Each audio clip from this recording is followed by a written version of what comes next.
On behalf of CanCOVID, I would like to say bienvenue and welcome, and I'm going to turn the floor over to Ron. Ron, take it away.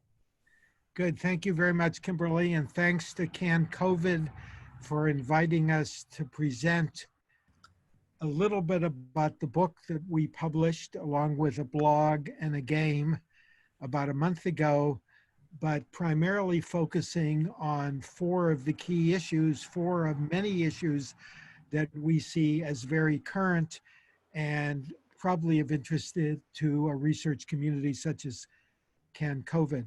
There will be four speakers today. First will be Dr. Gary Feldman, then Professor Judith Langer, then Justin Stein, and then myself. You see a bit about their background on the slide. You can learn more by going to thecovidguide.com.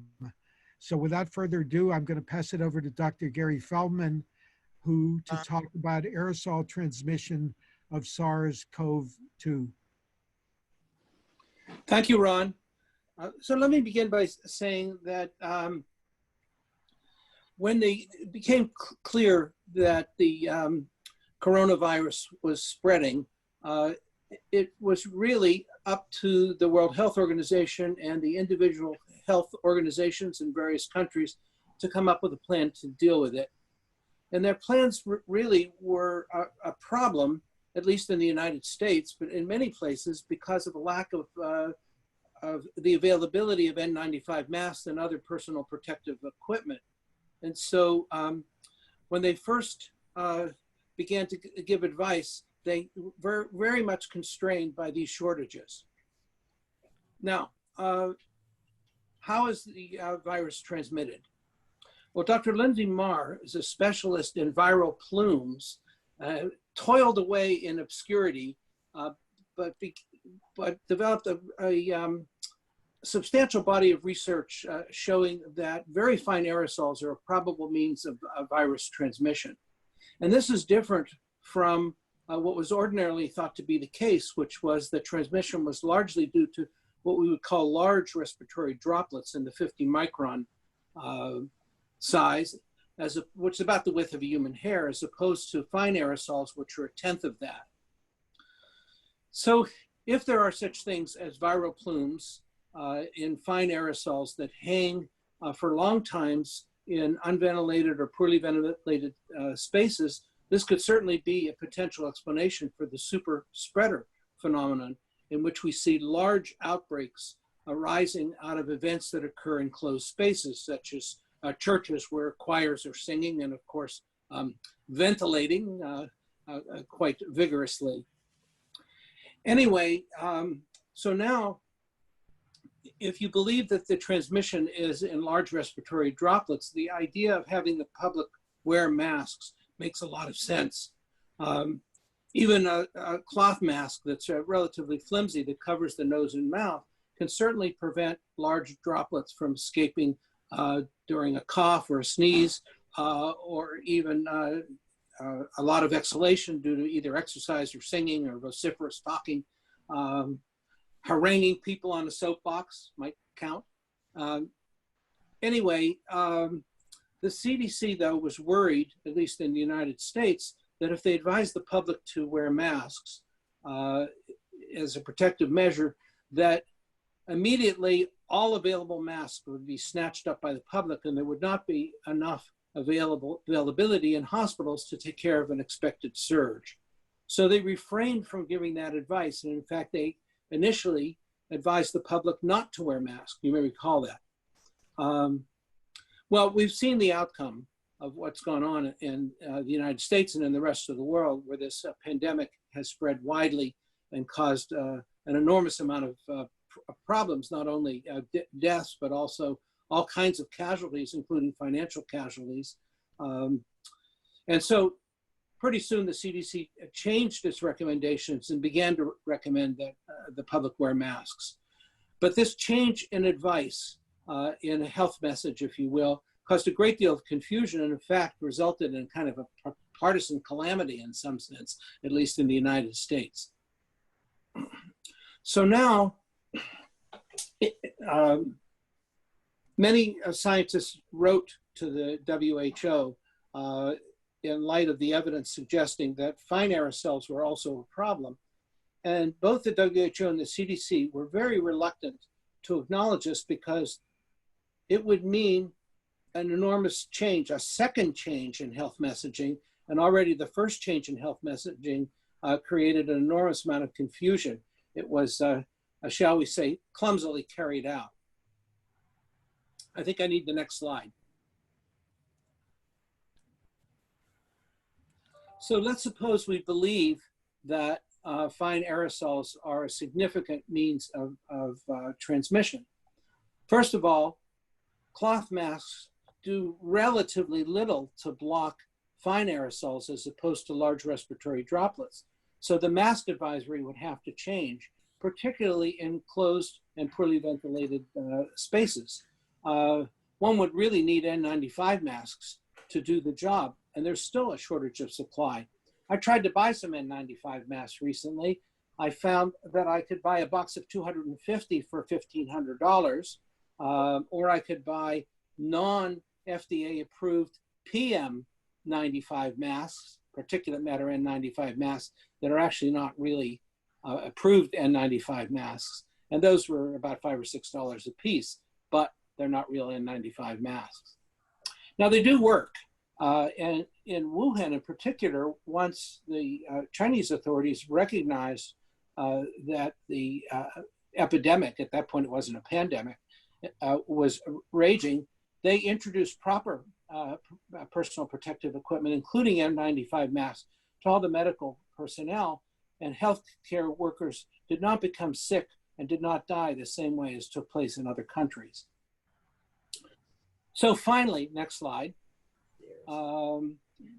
After reviewing the evidence and stalling for quite a period of time, the WHO finally did acknowledge on June 9th the possibility of transmission by fine aerosols and the danger of poorly ventilated indoor spaces, but they have not changed any of their advisories to this point.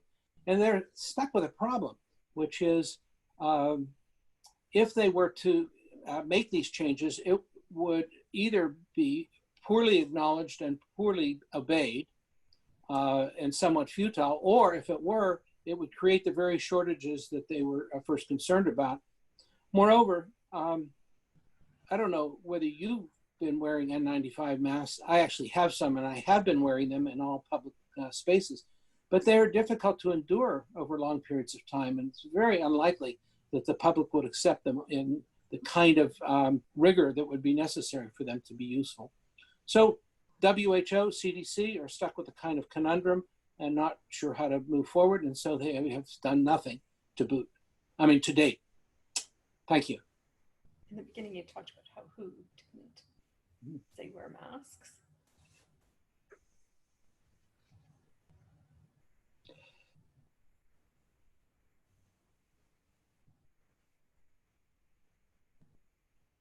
So this is Judith's talk. Judith.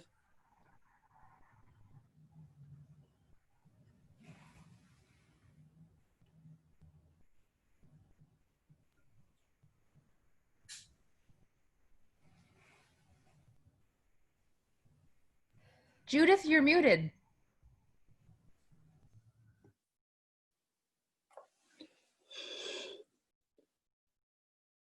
Did I unmute myself? Can you hear me now?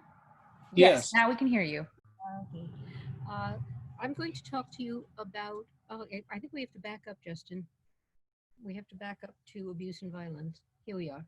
I'm going to talk to you about what I consider to be a very, very serious problem that's under the radar and occurring during COVID-19. And it's about abuse and violence, as you can see, across the world in times of disaster, including natural disasters such as hurricanes, earthquakes, and now pandemics. Abuse and violence against intimate partners, it's called IPV, intimate partner violence, increases during these times. When people on the brink, the emotional brink, lose their jobs, they lose their usual routines, and they must obey the regulations that other people set for them. They feel a loss of control of their own lives, and they turn towards the people who are nearby, too close to them, and try to control those. And these can be very, very, very serious problems. The World Health Organization warns of extreme growth in these kinds of cases if lockdown occurs. In fact, what they've said is they've estimated that if the pandemic continues for another 6 months, an additional 31 million cases in Europe alone are likely to occur. Now, if you factor in the rest of the world, you can see we're talking about some very serious cases. I must say also that the cases range uh, from abuse verbally to actual brutality, all the way through to much too frequent deaths. Victims can be women, they can be children, they often are the elderly, they could be people like LGB, etc. Groups. Any people who are close together and living in the same shelter are the most vulnerable of all people. Um, and the police records, this is where the real problem begins. The police records usually show a decrease in intimate partner violence when pandemics such as this, when people are closed off when that occurs. And it happened in China initially, and it happened in the United States, and it happened in many parts of the world, where suddenly you have people who are being abused, but it doesn't become formally recorded in any place at all, except when we know that somebody is very, very seriously hurt or killed. So next slide, why this discrepancy? What happens? Because if we don't have, my concern incidentally is that if we don't have the hard numbers, we really can't plan very well for what needs to be done in the future. And we also don't understand that this is a major concern. Why this discrepancy? During lockdowns, most victims cannot escape. They have no place to go, particularly during the lockdowns we've had now, as opposed to other times. The usual safe places and safe people are not available because their doors are shut also. They're sheltering. Often, the abused people are carefully watched by the abuser. One false move and the abuse escalates, and then more so, and then more so. So it becomes a terrifying and very, very serious problem. Some countries, and this is the interesting part, factor in victims' housing, their housing needs, and their health needs into their disaster planning. Most countries have disaster planning plans already set. England did, but soon with COVID-19, ran out of spaces because they didn't factor in the large numbers that they actually found of people who could get away and needed separate rooms. Most don't consider it at all. Many national and local groups set up, as they usually do, but to much greater numbers, 24-hour call services, chat services, help services, where if somebody called the number, they would then be the person at the other end would get somebody to that home. Local communities started getting together and they alerted neighbors and shopkeepers. You'll see this in my blog as time goes on, and you'll be able to see the details of it. But what is interesting is that to spearhead planning, we need to have numbers, and they have eluded us up until now. So we have to find ways, fellow researchers, of trying to get greater of reliability in the estimates that we have for who might in fact be the abusers. Very often we know who the abusers potentially might be, but we don't keep track of them in any way now. In other words, many of the people have already been reported by the spouse or significant other, or by the elderly person. And incidentally, children are very, very much susceptible to abuse, and so are pets. So it runs the gamut, anybody in the home. To spearhead planning, what we need to do is to get to decision makers a better sense of the numbers, I think, of the home abusers, of the known abusers. That's one place that I think we can start. In addition to that, what we want to do is we need to start planning protocols that can actually guide lockdown decisions. An example is that in the United States, at one point, not very long ago, the jails started emptying out the space wherever they could, so that the people in jail were not going to be as exposed to COVID-19. Where were these people sent? To shelter at home with their families. And of course, here again, we're feeding the fire rather than trying to understand that this is the worst possible designation that needed to happen to these people who were in jail for the first time, in the first place, because of abuse. In any event, we need an awful lot of research. I hope that some of you would be interested in looking into it. Thank you. So the virus is continuing to spread in hotspots in the United States, with Texas seeing over 1,300 positive cases attributed to the staff and children at child care centers in the 3 weeks between June 15th and July 6th.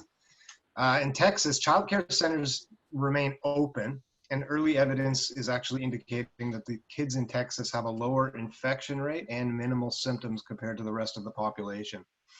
In most places in North America and Europe, daycares have been closed for months and have only in the last weeks begun to reopen. A national survey conducted in Canada for the Canadian Child Care Federation found that 36% of child care centers that closed because of COVID-19 might not reopen at all. The same for 38% of home daycares. And 68% of those people surveyed said that they are worse off financially now than they were before. Independent licensed childcare centers account for more than a third of Ontario's licensed childcare spaces. Many are run as small businesses owned and operated by women. The Association of Daycare Operators of Ontario is the industry association for Ontario's independent licensed childcare centers. A March 31st release remains on their website claiming that there's no support for licensed childcare centers, and many are questioning whether they will be able to reopen at all. Or if they are, will the additional debt incurred from deferring their mortgages and other loans require them to raise fees to the point that parents will no longer want to pay for daycare? On June 29th, they released another open letter to the government saying that licensees have been promised support funding for both the closure period and the cost of reopening, but have yet to receive a dime. In addition, they mentioned that the reopening plans will allow them to operate at lower capacity, which translates to 1/3 revenue, while incurring 2 times costs due to increased staffing, disinfection, and PPE.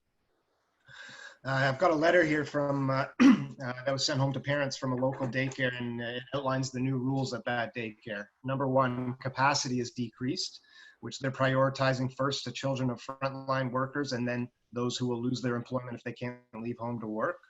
2, no parents are allowed inside the building. 3, staff will be wearing full PPE. 4, most toys and activities have been removed from the daycare rooms. 5, children will be forced to stay apart, not play together, not share, etc. 6, children and their parents will have their temperature checked every morning. And perhaps most importantly, something as little as a runny nose will send a child home for 48 hours. These rules will certainly force parents to consider whether it's even worth trying to get your children into childcare, especially if they'll be sent home for every runny nose. I myself have had children in daycare and school for the last 4 years, and I can't remember a week where they didn't come home with the sniffles at least once. So parents will be nervous to send their children or spend the money on daycare right now. And on top of that, it's unclear if older children will be back in school full-time in September. This creates multiple problems, but 2 that stand out. Even if you have 1 child in daycare, you may have to stay home and look after older children. Or those that cannot continue to stay home and look after their children will have to find some sort of childcare for the older children, a problem in itself due to capacity and increased contact by having their child attend separate school and daycare facilities. If childcare centers are allowed to fail, so will economic recovery. Providing childcare is fundamental and necessary for economic recovery to be successful, and governments must take charge to provide support financially and enhance the delivery of these services to the public so parents trust that the environment is safe and supportive. New Zealand, leading the world in COVID-19 recovery, recently announced an almost $300 million funding boost over the next 4 years for licensed childcare centers. Countries like Canada and the US can look at these models for guidance on how to effectively implement these solutions. High quality childcare is crucial to economic recovery because it not only allows parents to return to work, but it will also mitigate the effect of the pandemic on children's development and health.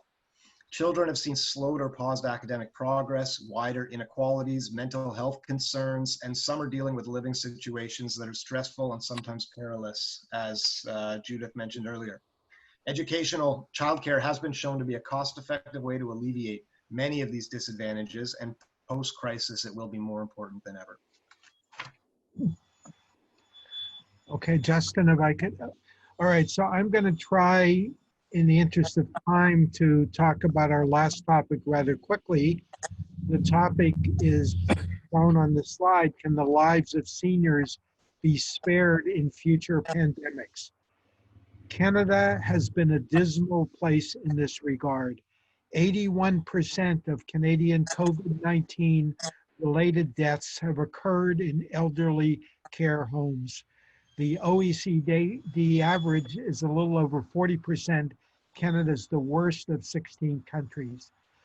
A critical issue is the compensation of senior care workers.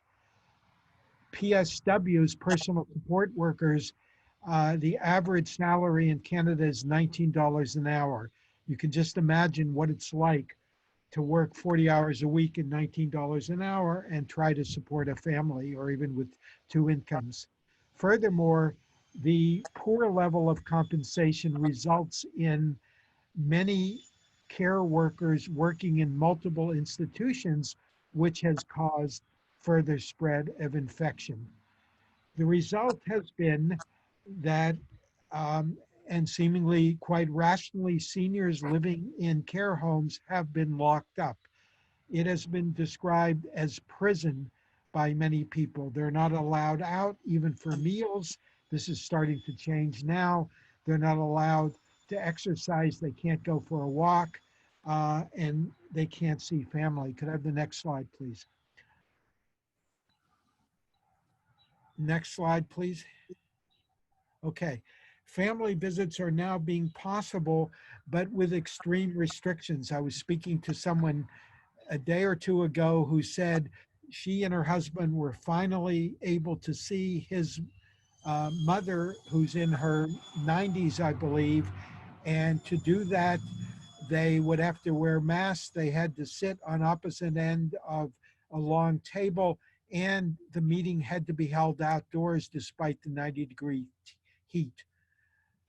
Technology is being used to help, but so far there's not enough of it. I'll mention two examples. A friend of mine whose 95-year-old mother is in one of Toronto's most respected and most prestigious nursing homes literally has to use a video and audio connection in which he can look into her room to try to ensure that if she needs to go to the bathroom in the middle of the night, that this happens, because there's evidence that the care workers on the night shift are not often willing or able to carry this frail woman to a toilet. On a more positive side, there's a need for technology to link families and seniors where the seniors have been locked up and the families are being kept away.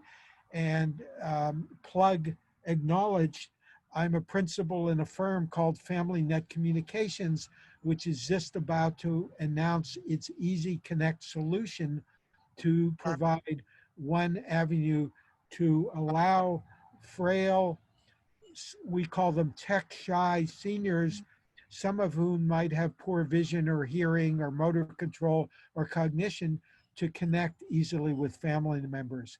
Finally, we need to rethink the design of senior housing. For example, it would seem that senior housing that anticipates future pandemics, and we're led to believe that those will happen, might have an isolation ward or an outdoor space where a temporary isolation ward could be put, might have a 1/10 of or 1/5 of a kilometer walking trail in a sheltered space outdoors where seniors could get exercise. And it's easy to think of other imaginative solutions or attempts to use innovative architectural design and the design of spaces to aid seniors in the future. Could I have the next slide, please? So I wanted to read 4 takeaways, which are essentially questions for research. The first one on infections, the second one, increased violence. Could I have the next slide? The third one on childcare, and the fourth one on senior care. But I won't do that. I understand this will be archived and you can look at them. I just want to close with one remark, which is we believe, and we've acted on this with the team, the cast of characters you've met today, that it's important as one does research and thinks about solutions for this crisis and future crises to do it from a very multidisciplinary point of view. So your speakers have included medical expertise, financial expertise, technical expertise, and just the ability to look at the human condition, including human stories, and to try to synthesize that into understanding and into solutions. Thank you very much, and I hope they'll allow us a few extra minutes for questions. Absolutely. If anybody has any questions, please feel free to, you can type it in the chat, or you can put your screen on and voice on and give it a go. Justin, if you wanted to stop sharing your screen so we can see anybody that's, yep, great. No questions? Well, I have a question. So you've put together this book and this guide and this website. What are you offering solutions? Are you, the information is changing so fast. How are you keeping the information fresh that you've put together? Great question. Okay, well, we're doing a number of things. Yes, the book offers solutions, but not usually in the form of do this or do that. It offers information, anecdotes, stories, data, examples of best practice, examples of poor practice, and we're writing it for an intelligent reader that will hopefully be able to learn something and have ideas from it. One area where we do have solutions is we have, and I haven't counted it, my guess is 300, probably 400, maybe 500 links. And the book is only available as an ebook. We do not offer a paper version.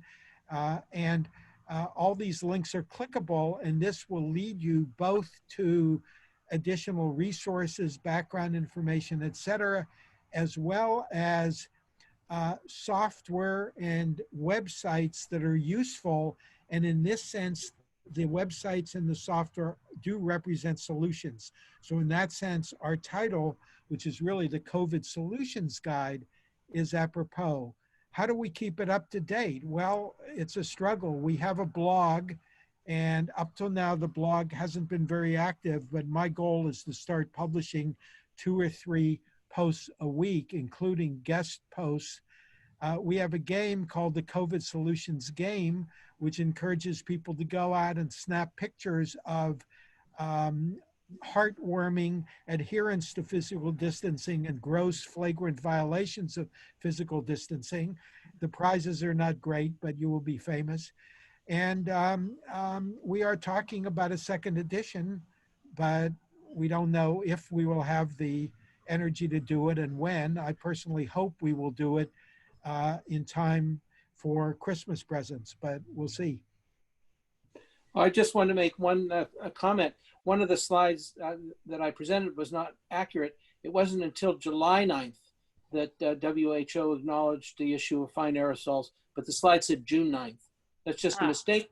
But now we have to, represent that as a major problem, which is, at least medically, the situation is changing, if not daily, certainly weekly. And I think the only way that we're going to be able to keep up to date is to be publishing updates on our website until we can coalesce them into a new edition. That's great.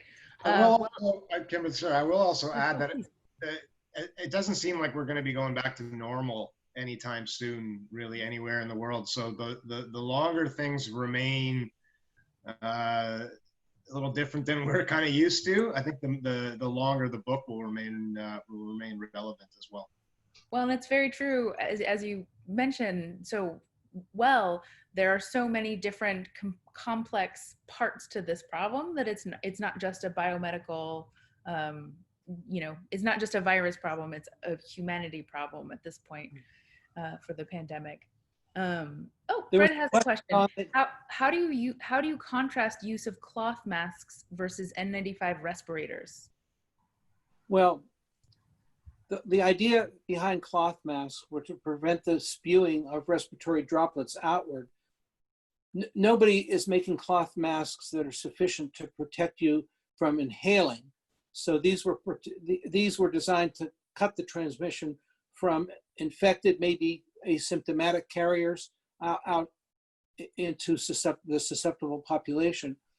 N95 respirators, by contrast, filter out 95% of the 5 micron and below particulate matter. These were designed not only for infectious materials, but also in situations where there's high levels of toxic dust of one type or another, like, for example, asbestos. And if they're properly designed and certified, they protect both the wearer and also the people around the wearer. So they form a really very adequate blockade in both directions. That's the contrast. So cloth masks still helpful.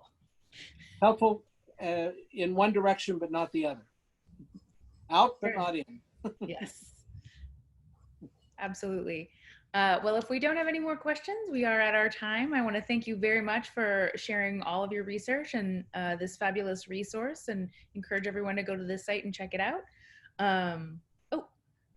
Actually, before we say goodbye, Kathy actually added a question about the mask question. How do you ensure proper fit of the N95 masks if people are not mask fit? They're pretty easy to fit, actually. If you press them around your face and around your nose, and then breathe in and feel that you're creating a partial vacuum, you've got a pretty good fit. So you can fit them to yourself. I've actually used them for painting, and I would agree. There's a little the metal tab so that you can press it to your nose and it shapes to your nose, so that works pretty well. And Maimu Mulder asks, any predictions for 2021 or in general about our COVID world? Well, I have something to say. This pandemic won't stop until we achieve herd immunity, either by enough people getting the virus or an effective vaccine. But what's interesting and has come out recently is that there's been a change in idea about when herd immunity might be achieved. If you have a population of susceptibles and everybody is equally susceptible, it takes about 60 or 70% of the population to become immune before you can bring a virus with this degree of transmissibility to a close. But if there's variability in the susceptible population, such that some are more susceptible than others, typically what will happen is the more susceptible people will get the virus first. And as the virus begins to spread, the population of susceptibles become less and less susceptible because the more susceptible population have already gotten it. If that's the case, the models have to change, and herd immunity might be able to be achieved at a much lower rate, at perhaps 30 or 40%. Some new models with assumptions about the variability and susceptibility suggest that herd immunity might be achieved as low as 20 or 25%. Nobody knows what the truth is because we don't have any measures now of the variability of susceptibles in the population, but it's an intriguing idea, and it may be a hopeful idea. That would be a very hopeful idea. Do you have a timeline on that? This is a hot and heavy area of research right now. And so the answer, in short, is no, but we might get an answer soon. Well, here's hoping for good news, everyone. Thank you for taking the time out this afternoon to join us. Thank you to our presenters, and everyone have a great afternoon. Thank you so much.